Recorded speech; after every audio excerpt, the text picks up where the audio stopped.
Donc elle essaye de trouver un système normatif. En gros, on a la croissance.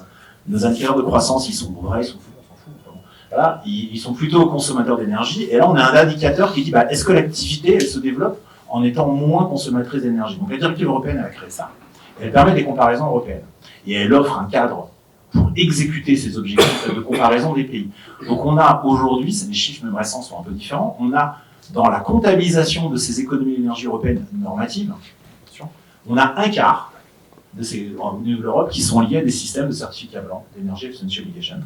On a un quart qui sont liés à des systèmes de politique de taxes carbone, voilà, vraiment basés sur Et on a du coup l'autre moitié, qui est un grand fratras, dit de mesures alternatives, mais qui sont quand même pilotées par la directive européenne, parce qu'elles doivent être compatibles avec la directive européenne sur l'efficacité énergétique, qui suppose donc quand même d'avoir des standards qui font qu'on mesure à peu près tous la même chose. Voilà. Donc aujourd'hui, on est au milieu du gué, mais c'est vrai qu'on a quand même de plus en plus de pays qui sont sur des mesures alternatives, et aussi des certificats blancs, et une intensification des certificats blancs en Europe et en Europe.